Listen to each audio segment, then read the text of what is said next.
இப்போ ஒரு 1 crore இருக்கு அப்படின்னா, இப்போ நீங்க வந்து ஸ்டாக் மார்க்கெட்ல ஒரு 20 லட்சம் கம்மியாச்சுனாலும் பரவாயில்ல, ஒரு 10 லட்சம் கம்மியாச்சுனாலும் பரவாயில்ல, நான் பயப்பட மாட்டேன், நான் வந்து ஸ்டே பண்ணி இருப்பேன் அப்படின்னு நினைச்சீங்க அப்படின்னா, நீங்க வந்து 1 crore வந்து இன்வெஸ்ட்மெண்ட் பண்ணக்கூடாது. அப்ப நீங்க இன்வெஸ்ட்மெண்ட் பண்ணக்கூடியது ஒரு 40 lakhsஓ இல்ல வந்து ஒரு 50 lakhsஓ அவ்வளவுதான் நீங்க இன்வெஸ்ட்மெண்ட் பண்ணணும். அப்ப என்ன பண்ண அதுல என்ன நடக்கும் அப்படின்னா 10%, 20%, 30%, 40% குறைஞ்சாலும் உங்களுடைய போர்ட்போலியோ ஓவராலா நீங்க பாத்தீங்க அப்படின்னா 70-75 lakhs உங்க கையில நிக்கும்.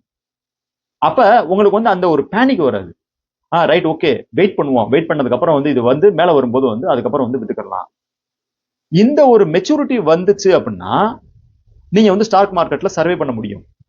இந்த மெச்சூரிட்டி வந்து பர்சன்ட் டு பர்சன்ட் வேரி ஆகும். ஒரு சிலர் வந்து 100% இன்வெஸ்ட்மெண்ட் பண்ணி 40% காணாம போனாலும், கோவிட் டைம்ல வந்து 40% காணாம போயிடுச்சு. அவங்களுக்கு தெரியும் இந்த மார்க்கெட் வந்து திருப்பி வந்து வர்றதுக்கு வாய்ப்புகள் அதிகம் இருக்கும். அவங்க வந்து 40% ஆனாலும் பேனிக் ஆகல. அந்த ஒரு பேனிக் எந்த லெவல்ல நீங்க பேனிக் ஆகுறீங்க அப்படின்றத ஐடென்டிஃபை பண்றதுதான் ஸ்டாக் மார்க்கெட்ல சீக்ரெட்.